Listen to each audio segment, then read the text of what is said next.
Uttarayan police મથકમાં પરિણીતાને વિધિના નામે હવસનો શિકાર બનાવનાર તાંત્રિક વિરુદ્ધ બળાત્કારની ફરિયાદ નોંધવા પામી છે। શહેરમાં આવનારા વિધિના બહાને તાંત્રિકો દ્વારા બળાત્કાર કરવામાં આવતા હોવાના અનેક કિસ્સાઓ સામે આવ્યા છે। ત્યારે સુરત શહેરના ઉત્તરાયણ વિસ્તારમાં પણ આવો એક બનાવ સામે આવ્યા છે। ઉત્તરાયણ વિસ્તારમાં રહેતી પરિણીતા પોતાના ઘરે હતી ત્યારે અમરોલી કોશાડ રોડ પર સ્વીટ્સ હોમની સામે શ્રીકૃષ્ણ રેસિડેન્સીમાં રહેતા રાહુલ દિનેશભાઈ પાંડ્યા તેણીને ઘરે આવ્યા હતા અને પરિણીતાને ઘરના બેડરૂમ અને બાથરૂમ સાથે હોવાથી ઘરમાં વાસ્તુ દોષ છે એટલે આર્થિક તંગી રહે છે તેવું કહી ધાર્મિક કર્મકાંડ વિધિ કરવાની વાત કરી હતી।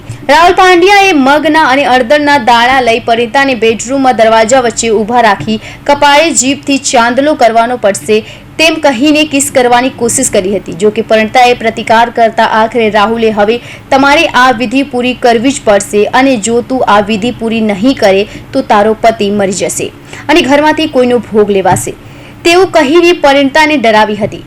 તાંત્રિક વિધિના બહાને પરિણીતાના ઘરે આવી તું તારા પતિને ડિવોર્સ આપી દે અને જો ડિવોર્સ નહીં આપે તો તારા ફોટો વાયરલ કરી તેના સમાજમાં બદનામ કરવાની ધાક ધમકી આપી આવનારા ઘરે આવી પરિણીતા સાથે શરીર સંબંધ બાને બળાત્કાર ગુજર્યો હતો। 2 વર્ષ બાદ આખરે મામલે પરિણીતાએ ઉત્તરાયણ પોલીસ મથકમાં ફરિયાદ નોંધાવતા પોલીસે રાહુલ પાંડ્યા સામે બળાત્કારનો ગુનો દાખલ કરી કાયદેસરની કાર્યવાહી હાથ ધરી છે। Bureau report, Hind TV news.